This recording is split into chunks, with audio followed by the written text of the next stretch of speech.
This is Wildcat Country. Larson tipped it. Love has it. Lewis slams it, and Arizona wins it. The inside scoop on the Arizona Wildcats. It's Gunnar Maldonado. He's got blockers. Touchdown, Arizona. Ladies and gentlemen, it's time to bear down.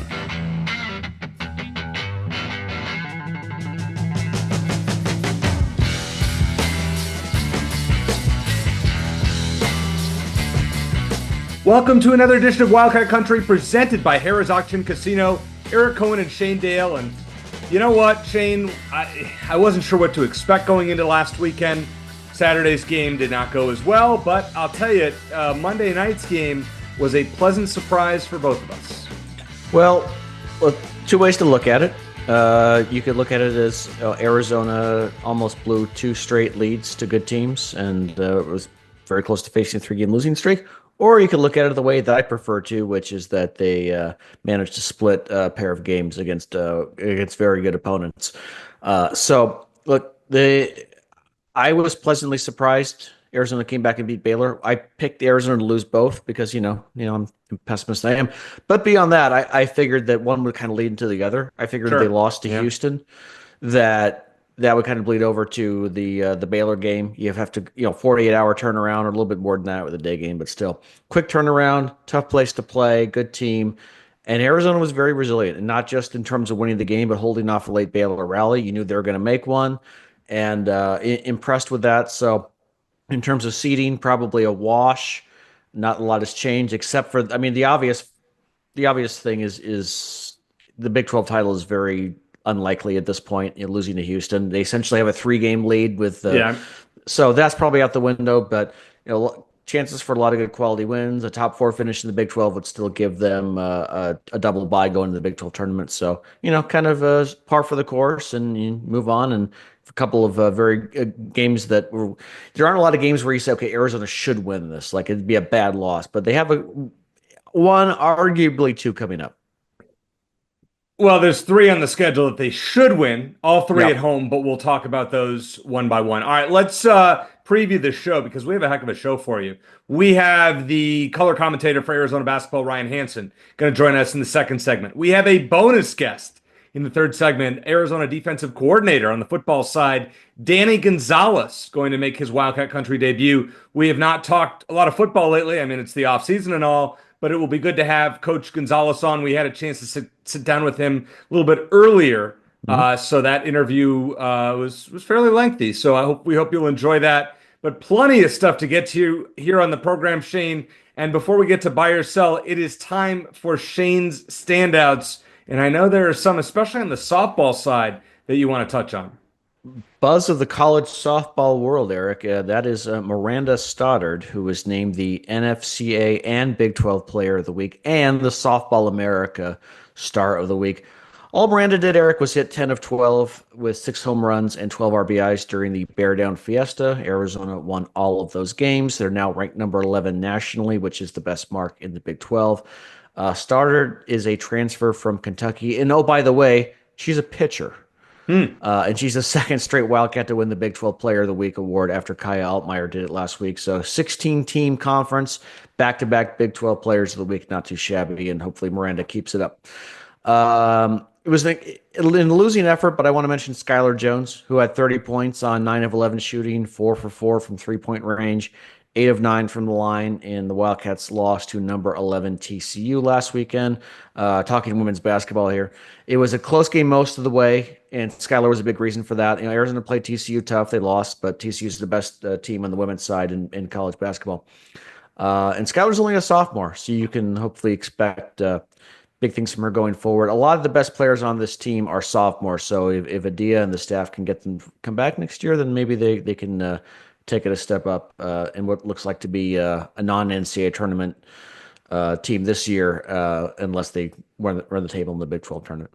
Then finally, I want to mention Tyler Michelini from the track and field team who won the shot put at the Tyson Invitational in Fayetteville, Arkansas, with a throw of almost 63 feet, 62 feet, 11 and a half inches. Come on, Tyler. You can't do another half inch? Come on. But, it was the second event win of the season. That ball they use in shot put, I'll just let you know, Eric, I could totally throw it that far, but I'm simply not interested. So I'll let Tyler and those other guys. But congrats to Tyler on a very nice outing in Arkansas for the track and field team. And that is what I have for Shane's standouts this week. Yeah, I was gonna say I was waiting for the baseball team. 1-3 start, going 0-3 at Globe Life Field in Texas. Rough start. Run ruled New Mexico on Tuesday, so that was nice. Play Yep. University of San Diego this weekend, and then next weekend they play number 1, number 18, and number 4, all from the SEC. Good luck with that. This is Buckle Chip up. Hale's got his work cut out for him with that schedule. But Yeah, good well, for him for scheduling it, though. Yeah, well, it was 3 games. I mean, and you look at the majors, everyone's subject to a 3-game sweep every so often. So hopefully it's not indicative of how the rest of the season is going to go. And remember last year, it looked like, Arizona was maybe on the bubble to even qualify for regionals, and they go on and win the conference and win the conference tournament. Point. So you just never know. All right, let's get to men's basketball in buy or sell. Number 1, Shane, Monday night's game was a must-win, and Arizona answered the bell. They answered the bell. I'll sell that it was a must win. We talked last week about the possibility of riding that 3-game losing streak heading into the BYU game, which I will be at. First time in a while I've been down to McHale.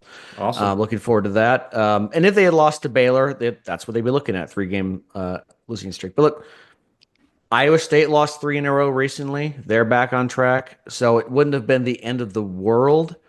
But the reason I expected Arizona to lose at Baylor if they lost to Houston again was because it just would have been a tough loss, and it really was. I mean, especially the way they lost that game at home against Houston, leading late like they did, and then I wouldn't call it a collapse. I mean, Houston's a very good team, and they made more plays down the stretch, and there were a couple of different reasons why Arizona lost that game, which we'll get into, but. It was a tough one. They had a 7-point lead late, but they let it slip away. But they did not do the same against Baylor.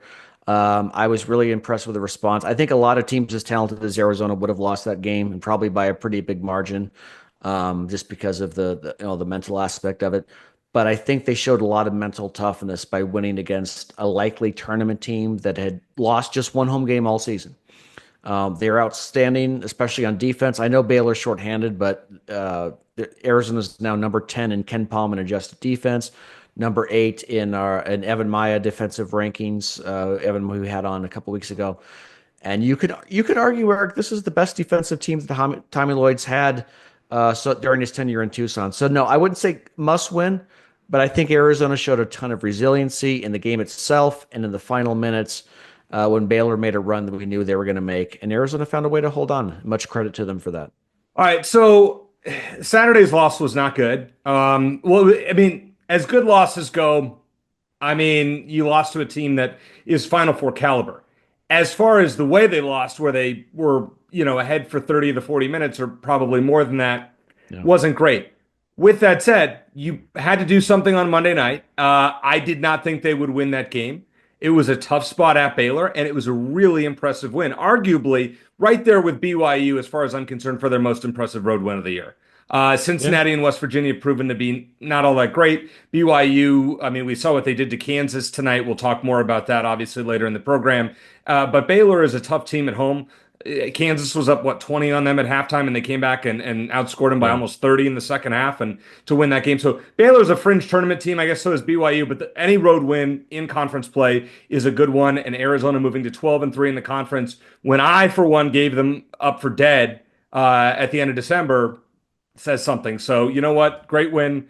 I don't want to say, I mean, yeah, it's kind of felt like a must-win. Having a 3-game losing streak in mid-February is not great. We don't have to talk about that narrative. Win one this weekend, and we probably won't have to talk about that narrative the rest of the year. So that's look on the bright side. Ideally. All right, number 2, Shane. Who is the most valuable player on Arizona's roster right now? I still think it's Caleb Love, and because I think you still always need to have someone who wants the ball in his hands in late pressure situations. I mean, I know a lot of guys say they want it, but there are a lot of guys there are very few guys who don't wilt under that pressure. And so I think I want the ball in his hands. Whether I want him to shoot it or not is a whole other thing. But I think he's still your top creator, and he's going to draw the most attention from opposing defenses. And he's still, on any given night, the most capable of going off for 20 points compared to any of his teammates. So I still want to see the ball in his hands late. if it's a catch and shoot situation, I'm fine with him shooting it. I'm not okay with him just pulling up and hitting and shooting a 30-footer unless he's been hot all game. I want him to make some better decisions, but I think he at this time is still Arizona's MVP for better or worse. I'm actually going to go with Jaden Bradley. Call me crazy, but we saw what happened when he was in foul trouble against Baylor. Arizona didn't really have a legitimate backup point guard, and Baylor made a run. And I think if there was another point guard that was playable, no offense to Conrad Martinez, but he's too short. If there was another playable point guard on the roster, the answer would probably be Caleb Love. I think Henry Vasar is probably number 3. I think we would probably agree that he's 2 or 3 in our rankings. Yeah, I would say overall in the course of a given game, yes. I think late in the games, I think Carter Bryant is getting there. He's hit so many big shots late. He did it against Houston. I mean, they lost the game, but he had some big points late in that one. And he had a great defensive play late, so you could just see his confidence growing. So I feel like earlier in games, I think Tobe Awaka is very important, especially for setting the tone on the glass and put in second chance points. He had a great game against Baylor, had a double-double. Could have thrown him in Shane standouts, but I tried to stick to some of the other sports there. But I'm thinking more in late game situations, when it's one possession game one way or the other and you need a bucket. I still think Caleb Love is the go-to guy. I think Carter Bryant is quickly becoming 1A. But I agree, Jaden Bradley, give him the ball. Him or Caleb Love, let them create something. Let them go to the hoop, try to draw a foul, get a lay-in, or kick it out to a guy to an open player. But I love he's still Arizona's leading scorer. He's not a great shooter, but he's capable of having a big night, and I think he's still the guy. Number 3, Arizona's starting lineup against Baylor is their best lineup overall. I do like having Awaka and Vasar on the court at the same time. It's worked pretty well, and their skill sets are so different that they really do seem to complement each other. I think it might be time to bring Del Orso off the bench again. I'd like having KJ Lewis come off the bench so there's no drop off in talent when you bring in the 6th man. But among the 8 players in Arizona's rotation, he's definitely number 7 or 8. Del Orso is with Trey Townsend. You could start Carter Bryant at the 3 in his place, though I don't know if Tommy Lloyd wants to go with that lineup. Against Baylor, we saw Bryant in there with Awaka, Vasar, Del Orso, and Bradley, and that worked pretty well for some stretches. But I like the idea of Del Orso as a guy who can come in off the bench and maybe knock down some threes. But I don't hate it, and we saw the Awaka Vasar experiment worked pretty well with Townsend out of the lineup, and I kind of like the idea of both of them starting going forward. As far as who starts at the 3, I'm not sure about that. So any lineup that doesn't have Carter Bryant is not the best lineup for Arizona. I mean, it's cool. The Awaka Vasar lineup is good, but you cannot Carter Bryant with Caleb Love, Jaden Bradley, probably Vasar, and then I guess I don't know if you were going to put Awaka. I mean, if you were to ask me Arizona's best 5, those are the best 5 on the team. Yeah. I mean, Townsend's not it. Del Orso's not it. KJ Lewis is awesome, don't get me wrong, but I don't know that he's just not shooting well this year. That's what you need. If you need more of a defensive presence, I mean, yeah. So what if you did 3 guards? If you had Bradley, Love, KJ Lewis, Vasar, and Carter Bryant, that's probably Arizona's best lineup. Maybe. Yeah. And My I mean, opinion. and I would say, Awaka, he's a bit more inconsistent, Vasar, and he still is too, but Vasar is more of a playmaker and he's more dynamic, obviously, the ability to stretch the floor and even hit some outside shots a little more than Awaka, but I think Awaka is more of a early tone setter and a guy who can who can have a double-double on any given night, but he kind of disappeared against Houston. A lot of foul trouble had something to do with that. But yeah, Vasar's quickly, moving. Vasar and Bryant are the ones, moving up the charts as far as the importance on the roster. And I think that in just about any late game close situation, you're going to see both those guys on the court, no matter what. Number 4, Shane, Arizona has a 3-point shooting problem that Tommy Lloyd has to do something about. I will buy the premise, but I'm going to sell. This is not exactly your question, but I'm going to sell that Tommy Lloyd will do anything about it. I remember Sean Miller on Aaron Torres' podcast a couple of years ago, and Aaron asked him, "What are the biggest keys to winning in March?" And Sean Miller said he listed as number 1 key is the ability to make 2-point shots. And Arizona is very good at that. They're in the top 50 nationally in 2-point percentage. They're barely in the top 300 in 3-point percentage out of 364 teams. Or I think it's 364. I think some of that also comes down to who's taking those shots. Caleb Love shooting under 30% from three. Caleb Love has taken almost 37% of all of Arizona's 3-point attempts this season. Not what you want from a guy who shoots that percentage. Again, KJ Lewis I love the guy. He should not attempt another 3-pointer this year. He's shooting below 20%. Del Orso, and he shouldn't have taken that shot against Houston late either. The last guy you want taking that shot when the worst 3-point shooter on the court at the time. That was not good. Del Orso is a good 3-point shooter. Carter Bryant's getting there, especially in late game situations. Like I said, Henry Vesar isn't bad either. But Arizona is best, I think, when it takes 12 to 14 threes in a given game. And it's not just the quantity, but it's who takes them. And I wish Tommy Lloyd won't do it. It's not who he is, but I wish he would shorten the list of players who have the green light to take threes unless they're wide open. And if they're going to keep attempting close to 20 a game, I'd like to see more of those come via penetration and kickouts than settling for threes early in the shot clock. All right, fair. Got to do something because here's the thing. I'm of the philosophy, and we'll talk to Ryan about this. Yeah, I'm of the philosophy. Shooters got to shoot. You just got to shoot your way out of a slump. Otherwise, you're never gonna break out of it. With that said, unless it's a wide open shot, you can't take it. Like taking a contested three with the fact that this team is so bad shooting 3-pointers just doesn't make sense. Like if you're gonna take a three, make sure it's a wide open shot. You can't really argue when Caleb Love has a corner three and it's wide open. You can't. If he makes it, we've seen him make it. He made a couple in overtime against Iowa State. I think he made one last night. But outside of that, it's if somebody's in your face and you take a 3-pointer, it's an and the shot clock is not running down. It's a mistake. Very simple. Yeah, and I understand the idea of shooting your way out of a slump, but take KJ Lewis. He shot 34% from three in his freshman year. Under 20% this year. That's not a slump. That's a trend at this point. We're over 3/4 of the way into the season. It's like Umar Ballo, his first year at Arizona, when he actually got significant minutes, I believe, he shot 70% from the free throw line. The next year, he shot about 50%. Yeah. And it's like, okay, at some point, you're just going to have to realize he's not going to get back there and take him out when you need free throws late in games. I feel that way about KJ Lewis in the 3-point line. It's not happening for him this year. Don't take the shot, especially in a situation where you need a three late and you have other guys. Every other guy on the court is a better 3-point shooter. It just doesn't make any sense. No, you're right. Spot on.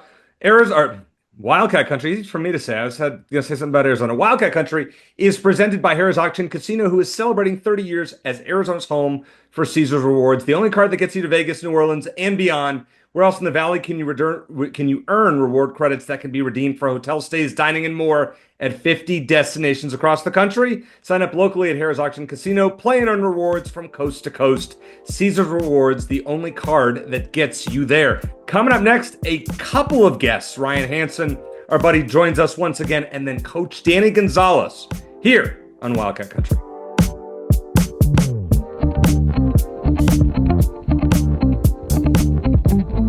Shane, always good to welcome back our buddy, one of the voices of the Wildcats, Ryan Hansen. You can hear him with Brian Jeffries at the McHale Center just about every time they play there. So, and you go on the road every now and then, don't you, Ryan? Here and there? I do. I do a little bit of non-conference, and you'll hear me on the NCAA tournament call. So Reggie will do the Big 12 tourney, and I will be on the big dance. No, that's pretty awesome. Well, we're glad to have you once again. We'll talk about the Baylor win, but I want to start with this. And Shane and I talked about this earlier. Is there such a thing as a good loss? And if there is such thing as a good loss, was the Houston game a good loss? I don't know if I believe in good losses. I think losses are bad all around. Can you learn from losses? Can you look at a loss and say, wow, that could have been worse? What do I like about the loss? I think I can take some good things away from that Houston game. You guys have probably talked about it, right? 35 plus minutes, Arizona had the lead. I'm not going to say they were in control. Let's not get out of hand here. They weren't in control, but they had the lead. So if you say Houston is one of the best teams in the country, and for 35 to 36 minutes, Arizona not only was right there, had the lead, had they executed a little bit better, Had they stopped a little bit better defensively on Houston, they're right in it. Maybe made even just some free throws. Like it Yep. wasn't like it was one thing. It was a couple of things. I do feel like Arizona could take away some good things from that loss. So I don't call it a good loss, but they could take away some good things. All right, Ryan, let's talk about the Baylor game. We made our picks last week. I picked Arizona to lose to Houston. Then I picked them to lose at Baylor, partly because I thought a loss to Houston would be kind of demoralizing. You have to turn around in 2 days and go on the road, a tough place to play. And Arizona was resilient. They didn't just come back and win the game, but they came back. Baylor made their run that we knew they were going to, and Arizona was able to hold on. What are your overall takeaways from the Baylor game? I agree with you, first of all, Shane, that's a tough turnaround. It was an emotional game. There was a lot of hype around the Houston game itself. This is a litmus test, per se, for Arizona to see where they stand in the middle of February. That showed me some mental toughness. I agree with you that they bounced back. They came with a strategy, and I thought they really executed the scouting report. I want to give the coaching staff kudos. Boy, they were prepared for that zone. They sliced and diced the Baylor zone, which, by the way, is not great. That's not their best defense, not that their base defense. It's what they've had to turn to because of personnel issues. Right. And Arizona just cut them up, and I loved that. So that's coaching, but that's also execution. Was I a little frustrated, like every Wildcat fan, that a 14-point lead dwindled down to a one-possession game? Of course, but I respond to that with this. Baylor's trying to win the game too. Baylor's pretty good at home last time I checked. And Arizona still has some things to get better at closing out games. So all three of those things can be true, and that they held on to it and did what they needed to do. I was very impressed with how Arizona won that game. There's still significant issues that I'm sure we'll get into. Let's not gloss this over. I don't want the viewers of Wildcat Country to come away and say, that guy's a homer. He never talks about the real issues. We'll get into those things. But with those issues, you beat Baylor at Baylor in the middle of February. That, to me, back to what can you take away from a loss? I can take away some really good things from that win as well. Well, let's not forget Baylor overcame a 20-something point deficit against Kansas, so they know how to come back, and I'm sure their confidence didn't drop when they fell behind either. Let me ask you about the starting lineup against Baylor. Vesar and I was almost going to say Balo, Awaka, but Awaka and Vesar in the starting lineup. We saw a lot of that when Townsend was out for those 2 games. What are your overall thoughts on that lineup? And if it were up to you, if it were up to Coach Hansen, would you keep it that way? I would. I just think the best lineup, as you know, probably has Henry Vesar playing 30 minutes versus 20 to 22 minutes, which when he was coming off the bench, as much as we wanted to say and still said, oh, he's getting plenty of time, the rotations feel good that way. I want more Henry Vesar, or Hank, as Tommy's now calling him. I need more Hank in my life. And so that's a good thing. So to get those extra minutes, you start him. Now you just hope he doesn't get into foul trouble, because you know how officials want to set the tone, bang one of the big guys with the foul. Would we rather have that foul on Trey early or Henry early? Probably Trey. But what do you give up to take that foul? Probably not worth it. So I need more Henry. That, to me, was a good sign for Tommy. We've seen it. We've talked about it, guys. Tommy has been hesitant in his career to make pretty significant lineup changes, especially in the starting lineup at this stage of the season. Reference one Kylan Boswell a season ago. And it was for team continuity, chemistry, the rotations, right? All probably the same reasons why you saw Trey Townsend stay in the starting lineup for as long as he did. I think that was a good step for Tommy. I think the team recognizes it. And I believe Trey Townsend's mature enough to handle his business. Not saying he's going to all of a sudden return to form, but I think he's more mature and can handle it, so the team chemistry shouldn't get upset because of this, especially when the start results in a win. So a couple of stats that I've seen or come up with this season, Ryan. I just want to see your reaction to these. Arizona's 8-0 when Anthony Del Orso scores double digits. And I counted this one up that I think they're like 13-1 or something like that when they score 80 or more points. So if you're Tommy Lloyd and you see that, you just go, all right, we got to score 80 points and Del Orso's got to score 10, and we got a really good chance to win. As somebody who is around the game of basketball and from a coach's perspective, when you see stats like that, how do you adjust to those, or do you just ignore them? Some of it, like I think it's a little obvious to a certain degree. If you get to 80 points, you're probably in pretty good shape more often than not to win a game if your offense output is that high. So I don't put as much stock in that because for 4 decades, opposing coaches know Arizona wants to run. And so if you slow them down, you have a better chance to keep it tighter and closer. That's a fairly obvious one. The Anthony Delorso one is an interesting one, and I don't think it's too crazy to think, right? You know your best players got to produce. If you're role players, and call it what it is, Anthony Delorso is a role player for Arizona. If he produces 8 points, boy, that does feel like gravy. Does it not feel like gravy when he knocks in a three and he makes a couple of twos and he produces early? It feels like we found points that way. When Trey Townsend hits a bucket, I hate to say it that way, that feels like found points and house money to a certain degree. Not to be unfair, but it's kind of a reality. I've got one stat for you guys that I did the math on. Okay, so the bar is low on this one. When Arizona makes 6 threes in a game, and that's not that many in the grand scheme of things, but for Arizona this year, wow, that seems like a lot. They make 6 threes and they commit less than 14 turnovers. They're 11-0. Good. They have to do both. They have to do both, right? So last night they make 5 threes, but they turned it over, 13 times. So they got the turnovers right, but they didn't make enough threes. They still won. So they can still win when they don't get both. But good heavens, guys, in 2025, they only have to make 6 threes.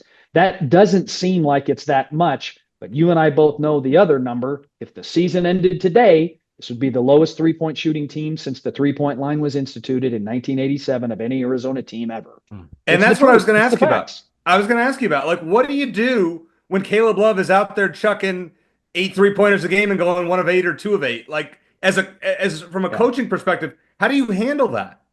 With Caleb, I think Tommy's told us he's going to ride with Caleb and he's going to let him shoot through it. What I liked is that last night you had Caleb drive and dunk. You had Caleb with the Magic Johnson skyhook. He didn't just shoot 8 threes and go 0 for 8 or 1 for 8. He tried to do other things. He did get himself to the free throw line. That's another one, guys. When Caleb Love gets to the free throw line, Arizona wins basketball games. It's just the facts. 5 times this year, he's made 0 free throws. We're 2 and 3 in those games. So it's harder for us. And I think it's indicative of when he's doing more than just chucking it from deep. The 3-point shot, guys, the sample size is so large now, we know this team is a below average 3-point shooting team. The big challenge is when your best perimeter team on the floor consists of a 29% shooter from the 3-point line this year, a 30% shooter from the 3-point line, and an 18% shooter from the 3-point line. That's KJ Lewis, right? Right, that's KJ. I don't want to be Debbie Downer and say, wow, that's my job, right? That's you. You own that. That seems like a steep hill to climb come NCAA tournament time because the 3-point shot, as Shane knows this, you know this, Eric, as an Arizona fan, you can almost chalk it up back to Steve Kerr in Kansas City in 1988. If we don't shoot well from the 3-point line, we're gone in the NCAA tournament. Last year, worst 3-point shooting percentage of the year was what game? Clemson. You got it. So it is a part of college basketball. Now you can look at it the other way. Arizona just went to Baylor and missed 9 threes in the second half, did not make 1 3 in the second half, which, oh, by the way, another bad stat that I know you guys have seen, second half 3-point shooting, and they still won. That could actually tell you how good Arizona is defensively this year. They might be even better than we realize because they're overcoming some of these shocking statistics and still finding ways to win in a very difficult conference. So it can be a negative, but if you look at it differently, Arizona still, they must be actually really good. Their rebounding numbers are great. Their defense is actually, I think, better than even maybe the numbers are showcasing. All right, so Ryan, here's my deductive reasoning, and this is why I should be Arizona's basketball coach. Arizona's in the top 50 nationally in 2-point field goal percentage, and they're around just over 300, just in the top, barely the top 300 out of 364 teams in 3-point percentage. Ergo, Arizona should stop taking as many 3-point shots as they have and take more 2-point shots. Am I overthinking this? I actually think it's pretty simple math. I do agree with you. Less than 23s.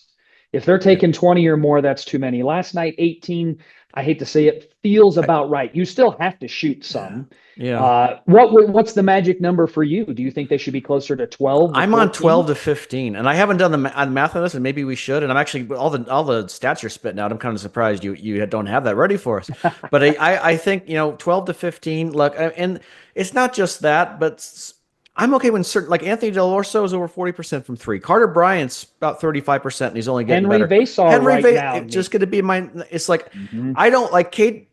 The end of the Houston game, what drove me crazy. I mean, you could blame it on a lot of things, like you said. They're down 3, less than 30 seconds left, and the worst 3-point shooter on the floor takes the 3-point shot. Not an open shot like where it's a drive and toss out. He takes a couple dribbles and pulls up and takes it. Drives me crazy. I feel like, I know it's easier said than done being more aggressive, but when you're more aggressive, you draw fouls, you get to the free throw line, and Caleb Love is great when he's taking the ball to the hoop, he's drawing fouls, or he makes that extra pass. Am I overthinking this? No, I think you're absolutely right. You look at what Arizona did in the first half with Jaden Bradley, couple of 2-point jump shots, found soft spots in the zone. It doesn't have to be a layup. I do love the 42 points in the paint they got last night. So indicative of what you're looking for is 40 is probably the number they need to hit in the paint to juxtapose against the lack of 3-pointers going in. So I do think it's all you're saying, shot selection, who's shooting the threes, and what's the volume. And maybe the number does need to be down in the 12 to 14 range. And if it's the right guys taking the threes, you live with it. But that is something that is always looked at the NCAA tournament level. And unfortunately for Arizona fans right now, I don't want it to be just that, but that feels right now like if Arizona can make some threes, holy cow, how good could they be? So they're a positive to that. If they shoot 40% from 3, they're unstoppable. Woo. And that's it. So then I want to kind of counteract what you guys are saying. Shooters got to shoot, though, right? Like Caleb Love's Caleb Love. He hits a couple early in the game. You got to keep shooting. Well, and that's the thing. My problem, and maybe it's not a problem. Let me back up. My observation of Caleb Love, and I think I've told you this before, but I keep seeing it, and maybe you have to live with it, is most guys take that heat check shot after they've made at least 2 in a row. It's the third one's that the heat check that's deeper, off balance, kind of maybe early shot clock. Caleb Love's first 3-point attempt of the game is a heat check most of the time. And I so it's like back to when Salim Stoudemire would make a layup or a free throw before he would attempt a 3, you knew we were going to have a good shooting night out of Salim. That was the thing. He had to see the ball go through the net. I'd like to see Caleb get to the free throw line or a layup before he takes a 3-point shot, and then start. Caleb's still got to be Caleb. Eric, I don't disagree with you, because if we're going to if we want Caleb hitting the 55-footer and taking that with all the confidence in the world, you kind of have to take some of the other stuff with it. You can't just say, well, I want that, but nothing else. You can't do that in relationships. You can't do it in basketball. He is who he is. Yeah, so I want to see if you agree with me on this, Ryan. If Caleb Love isn't taking the last shot for Arizona, and I'm sure a lot of fans already don't want him to, if he's not taking it, who would be your next pick at this point to take a late shot for Arizona? I want the ball in Jaden's hands. I don't know about him shooting it, but I want the ball in his hands making a decision off of a screen and roll. And I want Henry involved in the pick. I want him around the basketball, rolling, popping, something. And then you've got Carter and KJ either crashing, staying in the corners. That would be kind of my ideal end of game play, because how many times have we seen it? That ball screen action, guys going hard downhill, and you've got Carter in the corner, and then he needs to start back cutting more because the scouting report's out on him. KJ's got great diagonal cut on the weak side with driving.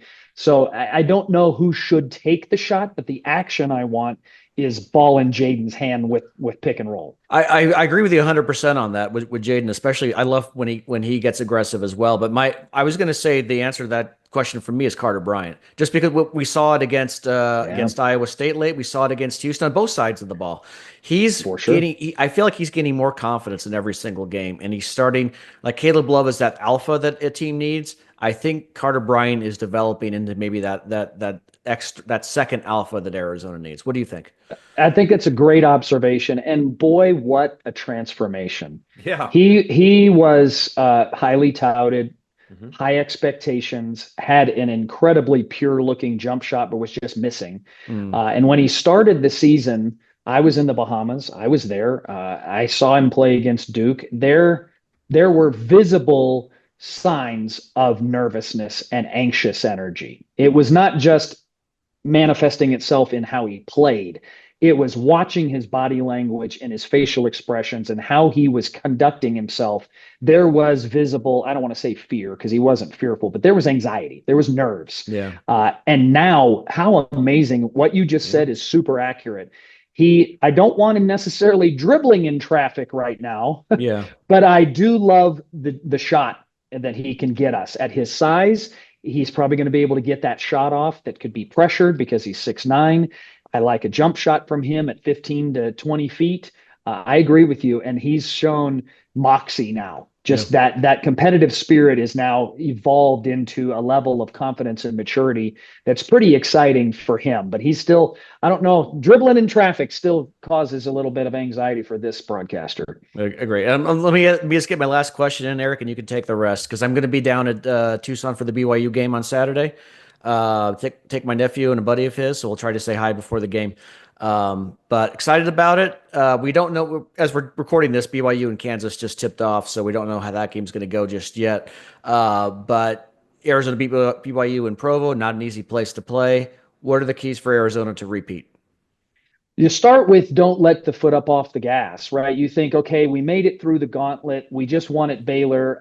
We're coming home to McHale, the comfortable confines. We've had rest. We're good. This is the last gasp of respite that we have before the stretch run so we can take our foot off. You can't do that. BYU shoots it well enough.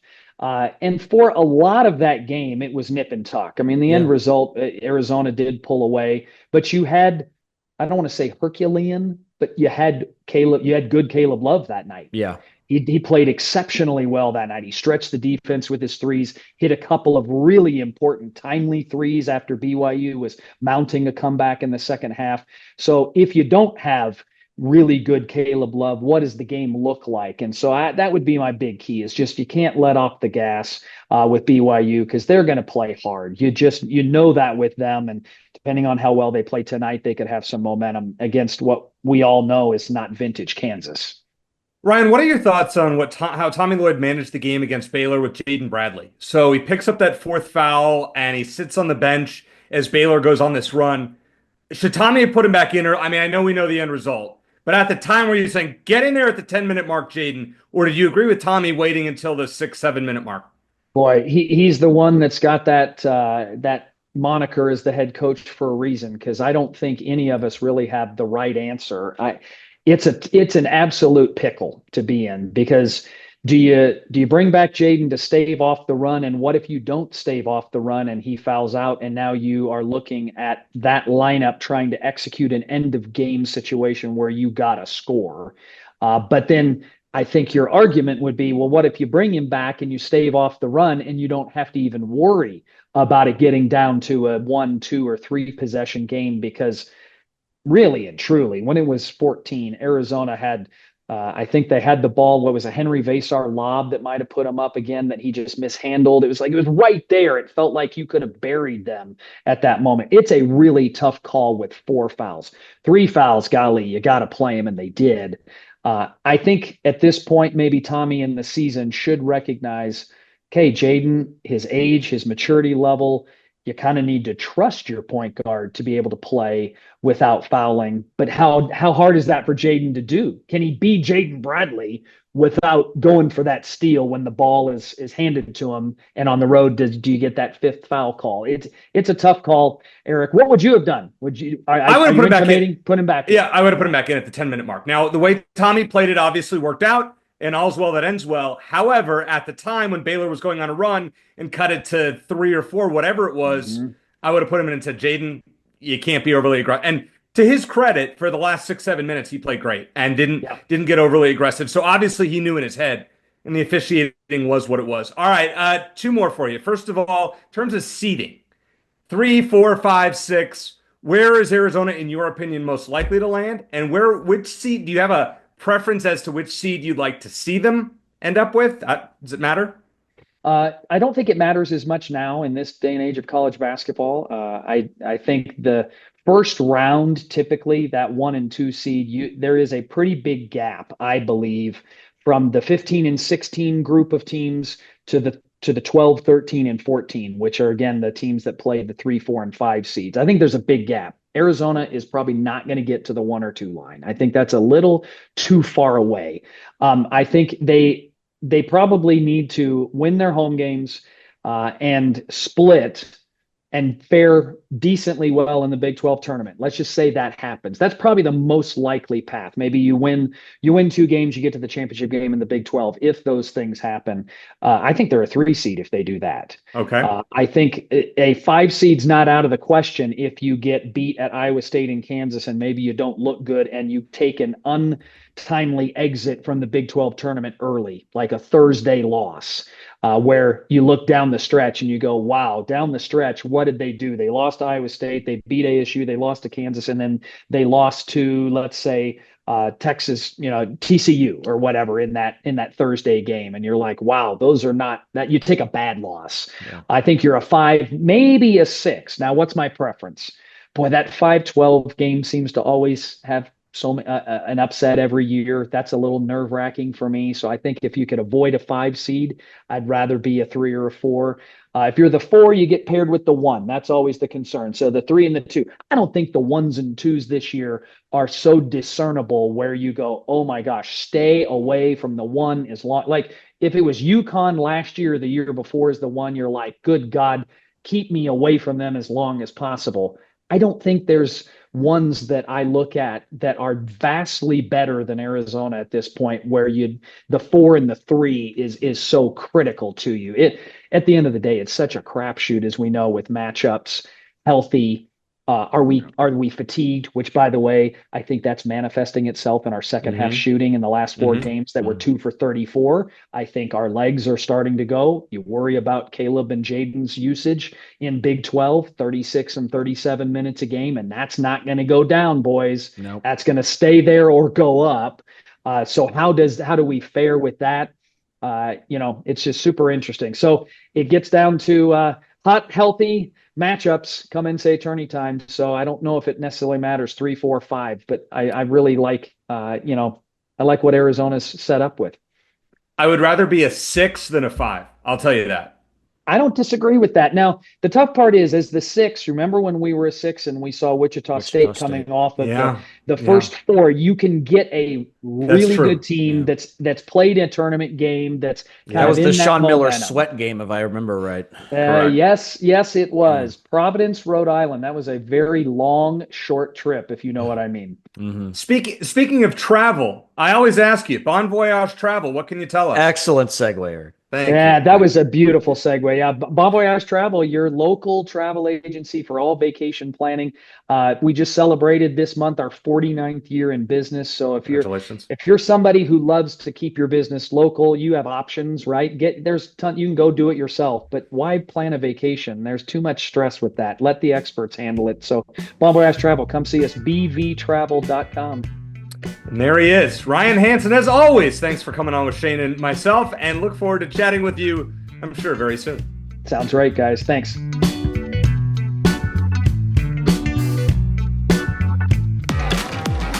Discover more Play for All at Harrah's Auction Casino. Hi, folks. Here are your drinks. Where having fun means racking up reward credits with the Caesars Rewards loyalty program that can be redeemed for food, free play, hotel stays, and more.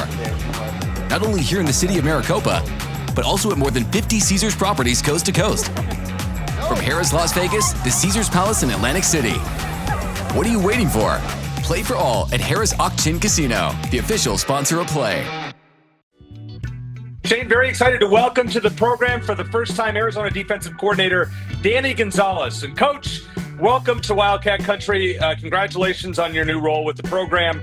just explain what this offseason has been like for you compared to last year. Obviously, your second year at Arizona, but in a different role, one that obviously you're familiar with, but still. Well, first off, thanks for having me on. It's been this has been a wild ride. This new transfer portal stuff with revenue share and all that. The recruiting is completely different than what has been in the past. And then last year, I'd only been here for about a week and a half at this point. I didn't get here until the 25th of January. So we've got things going on a lot better pace right now. We've got everything organized. We're in off-season workouts. We're having meetings with our kids. I mean, all those good things. We've got 32 new people on campus that weren't on the team last year, a total of 50 if you count the freshmen that'll be here in July. So we've turned things completely around roster management-wise, which was much needed because we obviously didn't have enough depth to be successful last year.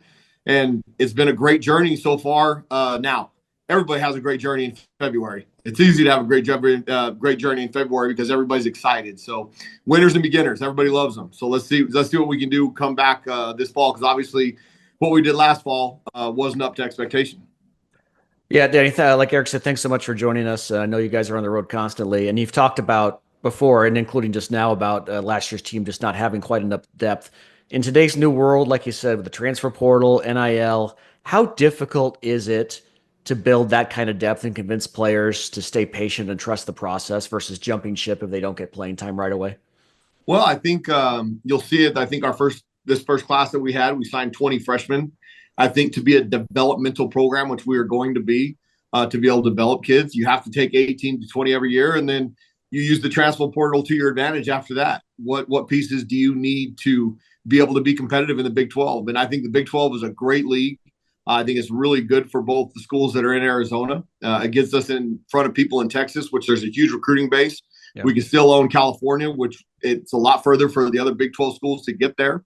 And then there's nobody in our league that has so much more than everybody else. With Texas and Oklahoma gone, everybody in our league is almost identical. And so you saw what a competitive balance it was last year. I mean, ASU was picked to finish last in the conference, and they make it all the way to the college football playoffs. So, I mean, I think that can be anybody in any season in the Big 12 because of the parity. What's the transition process look like on the defensive side of the ball with, you and Dwayne Aquina not exactly switching spots, but sort of, Dwayne Aquina stepping away from the DC role, you sliding in there. How has that been, and how do you think the guys on defense, especially those who are coming back, have adjusted to having you as the head guy now? Oh, I think it's all about relationships, and if you want kids to play hard and believe in what you're doing, first off, they have to trust you. Second off, they have to know that you care about them and that you love them. And I think that's one of the things that I've been pretty good at in my career, because we just get, as a family, my wife Sandra and myself, and then my 4 kiddos, we get so invested in these young men's lives that they know that it's authentic. And when you have that opportunity, you can coach them hard. And that gives us a chance. Now, I think Coach Aquina, I'm excited that he's going to be with us still, and he's going to be in the secondary. We added Joe Salavea up front. So between Chip Viney and Brett Arcee and Coach Aquina in the back end, and then myself and Coach Salavea up front, if we get them to play hard, we got an opportunity to do something special. And I think the transition has been seamless so far because the kids, I mean, they were all in last year. We made some mistakes that we needed to fix, and we'll do that this year. Coach, from a scheme perspective, what are we going to see that's different than what Coach Aquina ran last year?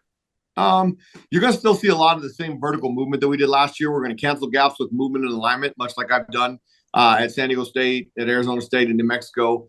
Those kind of things. It's organized chaos. We try and create stuff that people can identify pre-snap so that it slows down the offensive linemen. They can't target as well.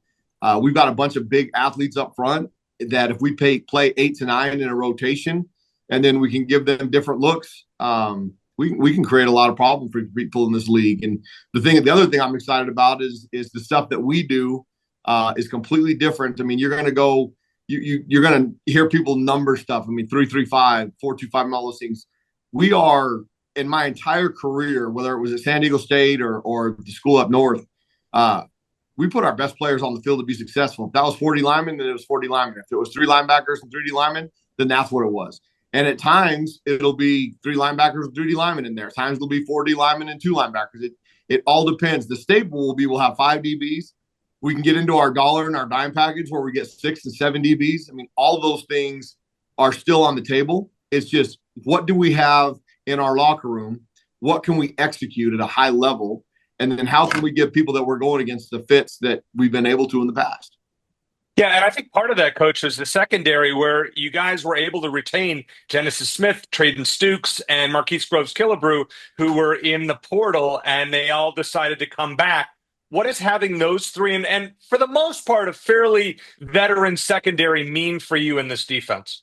I mean, all the way down to Marquise Groves-Killebrew, who was literally on the plane headed to a different spot, and he's back here in Tucson. I think the relationship took place there. But I think that another year in the system, because a lot of the cover stuff we'll do is very similar. Those guys have a knack for it. They have a language amongst themselves, which makes it less seamless. Now, I think we've signed some pretty young DBs that are talented. Jack Luttrell got a ton of playing time last year, so he'll add to that, which gives us more of an opportunity to do those dime and dollar packages that we talked about.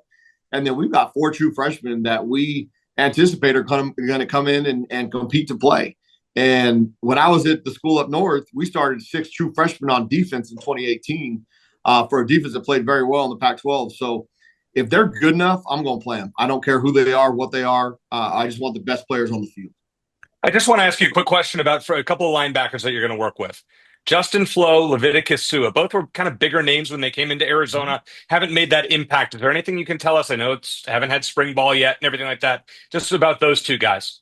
I can tell you the most part is the frustrating part for those two young men is they've been battling different kinds of injuries. I mean, Flo's blown out his knee. He's had a Liz Franck.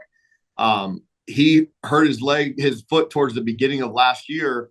And when we got to the point about 6 weeks in, I just decided, we need to develop you. We need to, one, get you healthy and just develop you with reps. Now, for an older guy to be able to do that, take scout team reps and handle that with the maturity he did was unbelievable. And that young man, because he's been a 5-star, he's been the number 1 recruit in the country. I mean, everybody in the world's wanted him. The pressure that he's been under, the way he's handled it, I mean, I'm super proud of that young man. So we just need to get him healthy. And same thing with Levi. Levi's battled some back injuries and stuff. Missed last season, most of the last season because of it. And so now that those two are looking fairly healthy right now in the offseason, we'll continue to progress them to spring ball because both of them were highly recruited. Both of them were very talented coming out of high school. So we need to get some of that out of them to make the Wildcats better. Coach, having Joe Salavea on this staff, and he was a guy who a few years ago Arizona fans were talking about as like the next head coach, and they were, almost everyone was thrilled when he rejoined University of Arizona. And I know you talked about the pains of having to recruit against him. Mm-hmm. Now that you're on the same side, how confident are you that you guys are going to bring in those, like you talk about, those trench monsters to Tucson that you're looking for? I am super excited, and in the short time of being on the same team as him. I think I'm pretty energetic. I'm a pretty positive, half full kind of guy. And man, it's been a battle in here to see who's going to be have more energy. I mean, I absolutely love what he's brought to the table. The recruiting, we've stepped it up a notch. I mean, coaches are competitive creatures by nature. And so when we sit in our recruiting meetings and we're talking about who's recruiting this, what we got here, what does our linebackers look like, what does our D-line look like, what do we look like as a whole on defense, and the competitive juices get flowing within that room. Well, then you've got, I can look at my phone right now. Just today alone, I've got 87 text messages going back and forth between either Salavea, myself, Coach Arcee, Coach Kina, with recruits that we've been doing all day long. And this is every single day. And so he usually gets them started in the morning. He gets here around 5:30 and he starts shooting off text messages to recruits before school. And these recruits are on group chats with all of our coaches and their parents. It's been wild and it's been fun. And I think it's going to be, recruiting is like shaving. If you don't do it every day, you look like a bum. You don't have to be clean shaven, but you got to have some kind of line or something so that you don't look bad. And the kids, same way. If you're not giving them attention, if you're not trying to show them what it is, and we want to be a developmental program, who are they going to be developed by? And if they don't get to know the coaches, then we won't have a chance in heck of getting them here.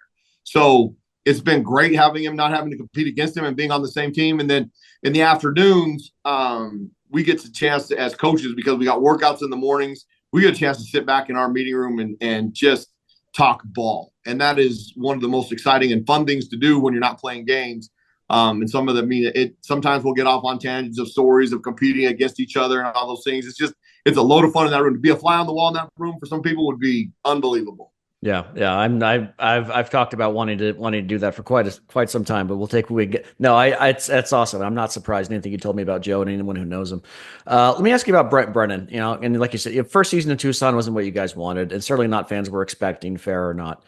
We know he's outstanding at developing relationships with student athletes. We've had him on the show. He's an awesome guy. I think everyone would talk about he's a great guy, but after the first year, fans, fair or not, are saying we're just questioning, is he the right guy to lead the program forward? From your perspective, what do you want fans to know about Coach Brennan as far as his ability to get this program headed in the right direction, just the kind of guy he is behind the scenes? Well, I think he's proven it with his track record. What he was able to do at San Jose State, unbelievable. I mean, for a place that had zero resources, and what the resource that they did have, though, that he took great advantage of, was they had the Bay Area and the state of California.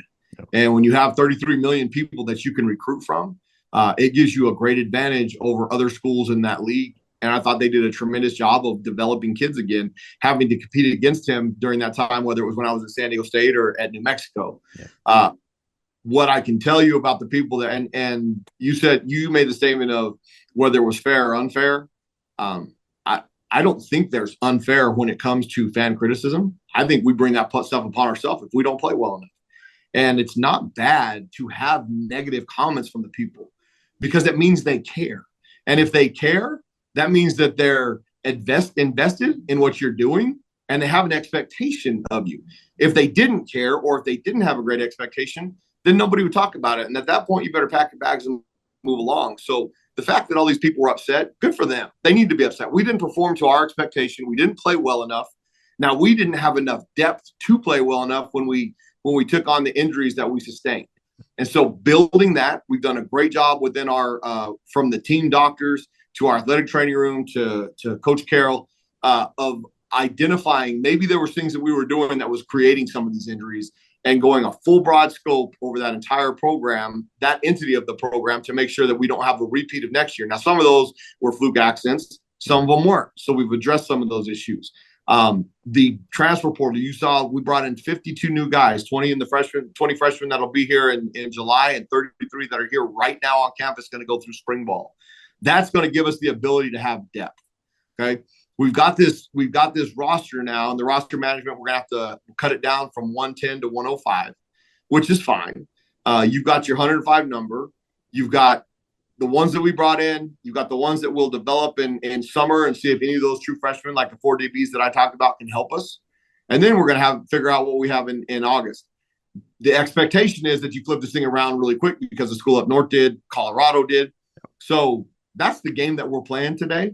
Brent Brennan is very accustomed to that. He's very welcome to it.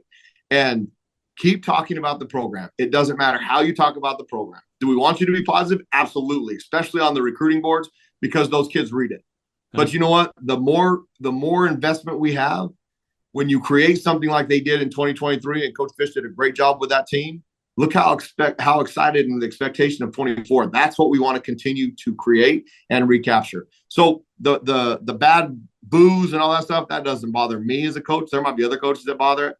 The online boards, the messages, the Twitter, coaches can say they don't read that. They're full of it. I read every single comment, and there's going to be receipts that are kept. And it doesn't mean that I'm calling you out. It means good. Now you're invested. Keep donating your time. Keep donating all your resources if you want Arizona football to be what it can be.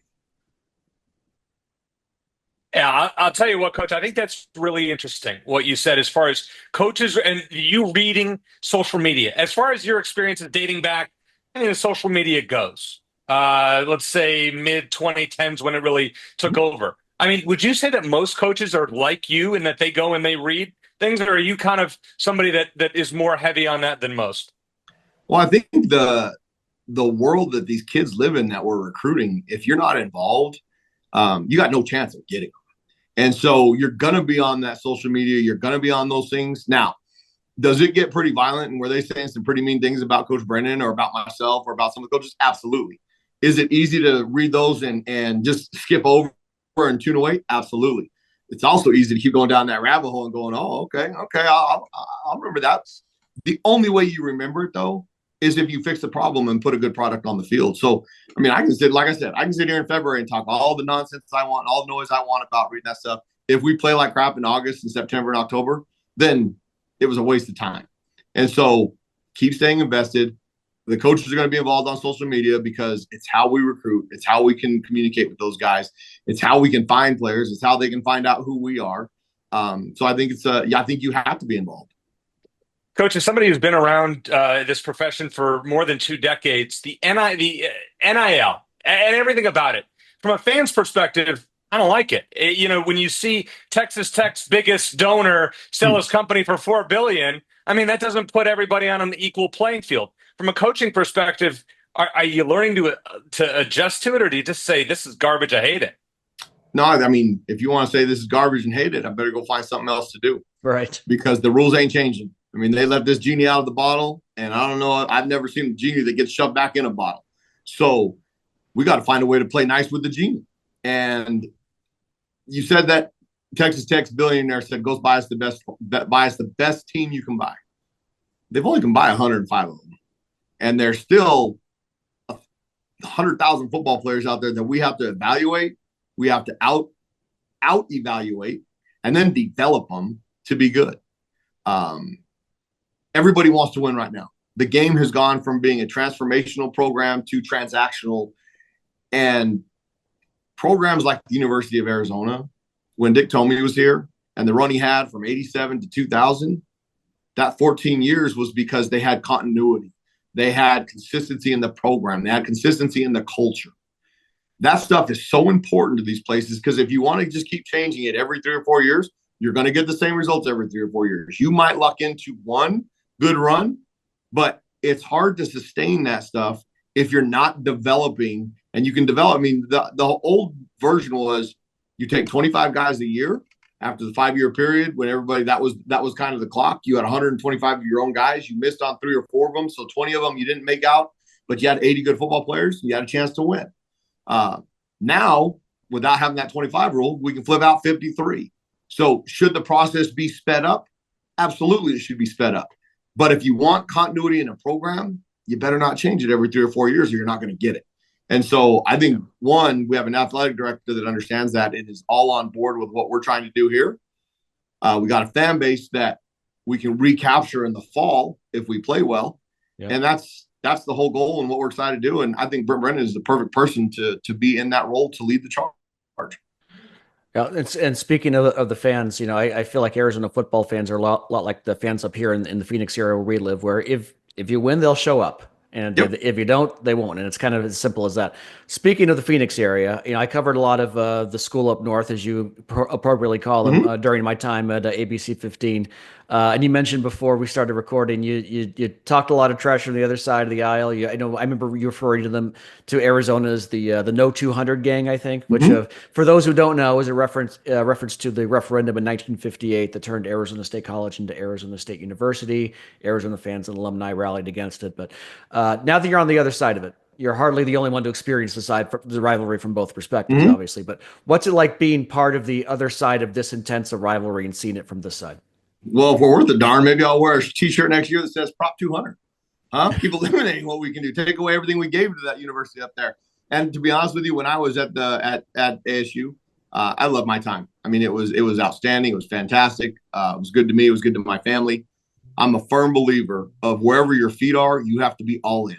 Yeah. Did I have any idea that I'd ever end up at the University of Arizona? Absolutely not. Never ruled it out, but I could have sat in that media room up there and said, no way. But I'm a little bit smarter than to know in this business, when people come talking, you listen. And it was a great opportunity. I think the University of Arizona and the Big 12, both schools in Arizona and the Big 12 was a great fit. It gives me Tucson's very similar to Albuquerque, where I grew up. I like the fact that there's no freeway in this town, completely different feel than when I was up there in Tempe. And I think, I talked a lot of trash about this place. And if we play well, people will forget. If not, then they'll kick me on the tail out the door and be like, yeah, you were never one of us anyway. So I'll tell you what, I'm all in. I can't wait to get back out there and spring ball here in about 3 weeks and continue to develop this program and then get out in the Big 12 and compete in August. Yeah, and like I said, you're far from the only one. I mean, obviously, Greg Byrne went to school at ASU, athletic director down here and they're down in Tucson. Bobby Wade has been on both sides, so you're hardly the only one. It's interesting perspective being on both sides of what I would consider Absolutely. one of the best rivalries in college football that no one really talks about. By far. Absolutely. All right, last question for you, Coach. Appreciate your time. Like Eric said, you've been down in Tucson for a little over a year now. I remember you posted some photos of you and your family to U of A basketball game last month. What do you and your family think of the city and the community in Tucson? And most importantly, I know you and your family have ice cream Fridays. What's your go-to flavor? I'm pretty plain Jane when it comes to ice cream. I'm a huge vanilla fan. My daughter Abby, she is a mint chocolate chip. Okay. My wife Sandra is salted caramel. She's salt caramel, and then Chloe, she kind of mixes it up. Our 12-year-old, and our 12-year-old is only type 1 diabetes, so she tries to figure out which one's going to mess with her blood sugar and all that. I mean, she's a pro at handling her diabetes, so it's awesome. But the frost on Campbell, I mean, any of the frost in town, the gelato there is phenomenal. And we started this tradition when the girls were real little. And it's either Thursday or Friday. We're there 4:30. If anybody wants to stop by at Frost Thursday or Friday, you'll run into us there. We'll be in our Arizona gear. They did, such a awesome venue there. Greg did a nice job of. They made us some frozen sweets for our girls that had the U of A logos on them. It was awesome. I mean, Jeff's awesome up there. You're setting the bar high for them now, though, for whoever visits now. No doubt. Yeah. So, but we look forward to it. I mean, my family is so invested in wherever we are. You'll see my girls everywhere they're going wearing the U of A gear. And it's funny because that age, that middle school group, kids can be mean. We're not playing well. They can be like, well, your dad's the coach there. I'm like, he's terrible. My girls could care less. They are so awesome and all involved and didn't really get that, but it's a dog eat dog world. And that's why I'm excited to have the opportunity that I have, go play, be dominant and see what we can do. Coach, really, thank you so much for sitting down with Shane and me, kind of telling us about what to expect going forward. And hey, we're excited. I know it's only February, but we got 6 months, things get kicked off. We're looking forward to it, and we hope to talk to you, hopefully, if not before then, at some point down the road. Thanks again for coming on with us. Anytime you guys want. I'm an open book of access, so whenever you guys want to have me hop on, holler at me, and I'll join you.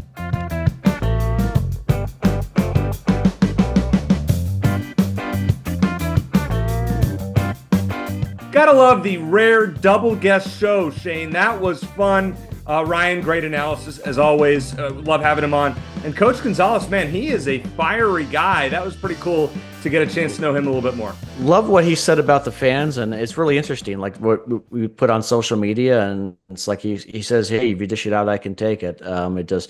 As he was talking, I was thinking, did I say anything negative about him in particular? I don't think I did. But yeah, it's interesting to hear that, and I love what he said, and I love what he said about the rivalry with ASU. I mean, I made it clear I don't judge the guy for coaching at ASU. It's part of the job. So I just think it's funny to be on different sides of the aisle. And then Ryan, he gave us some great stats, stuff that all, I got my drive down to Tucson with my nephew going to the game on Saturday. I'm sure we'll share some of those down there, and hopefully I'll get a chance to say hi to Ryan in person. But great info, and I always love when we learn something with our guests, and we learned a lot with these two today.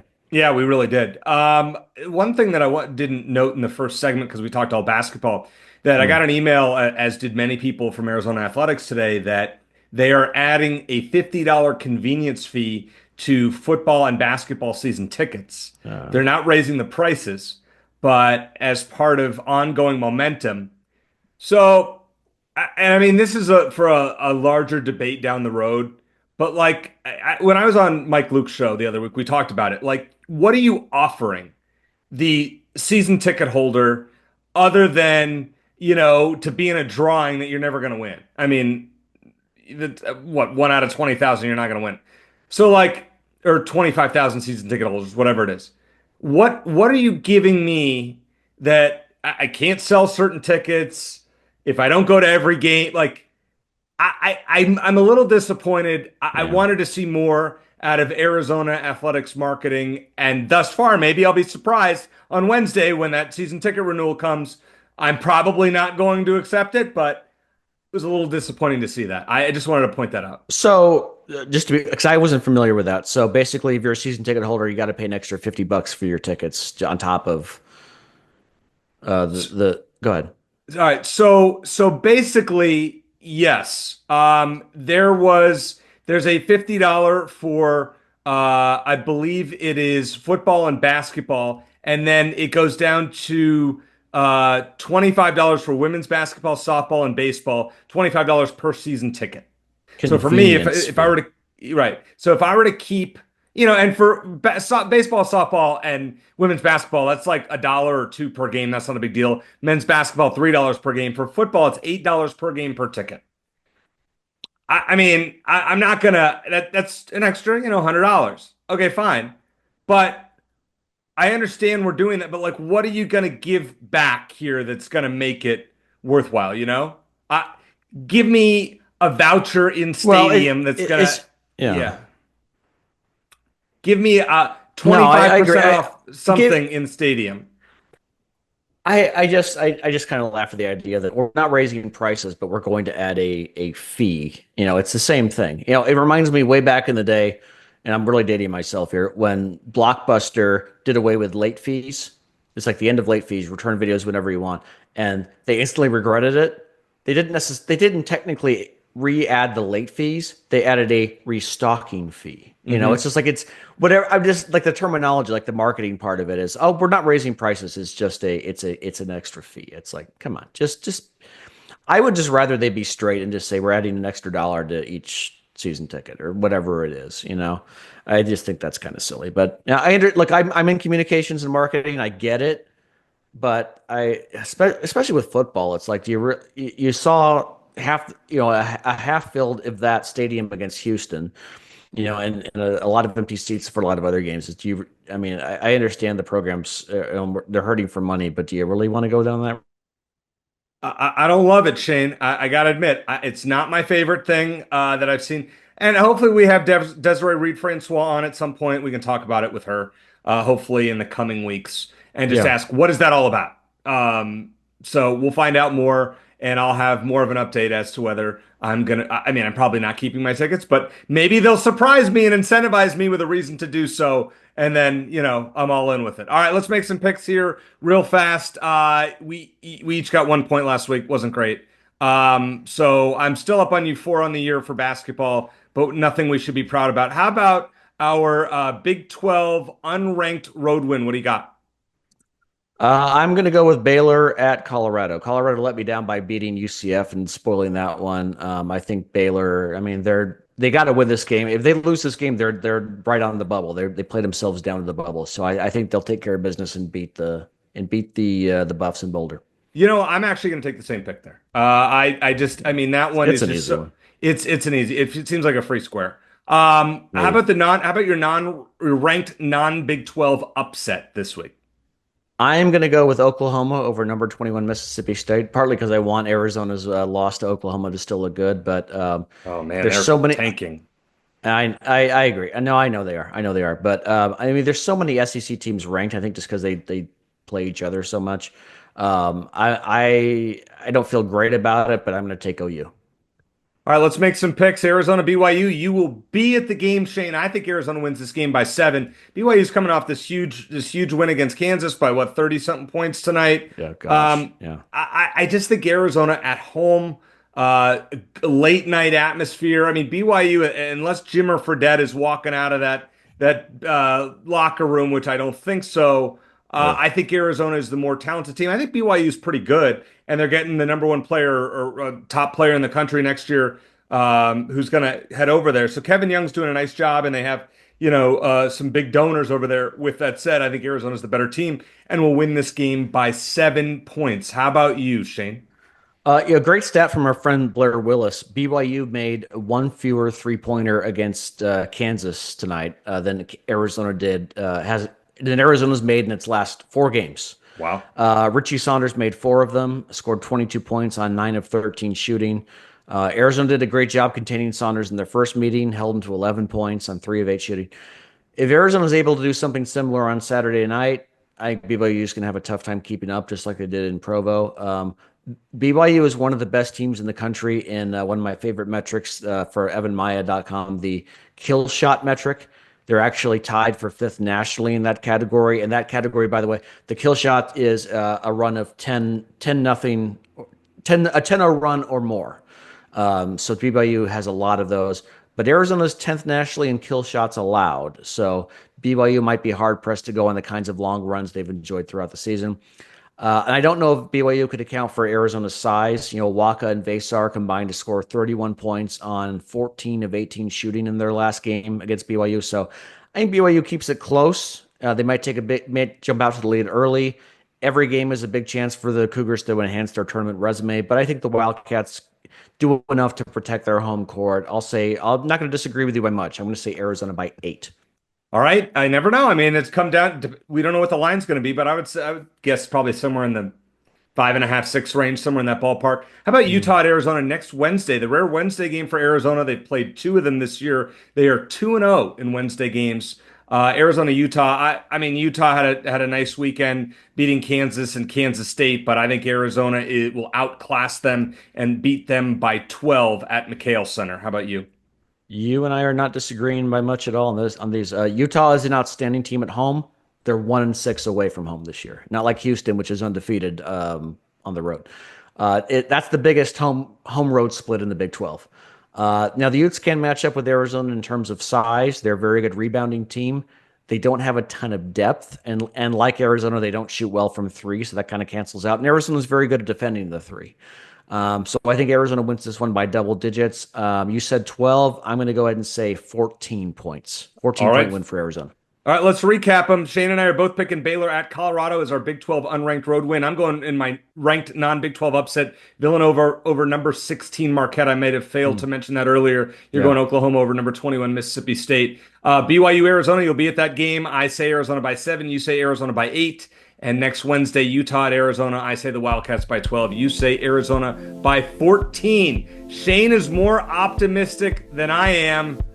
Say what you want, but hey, we call them like we see them here in Wildcat Country. So, want to thank our guests Ryan Hansen and Coach Danny Gonzales. Absolutely fantastic show. For Shane Dale, I'm Eric Cohen. Thanks for listening, and as always, bear down.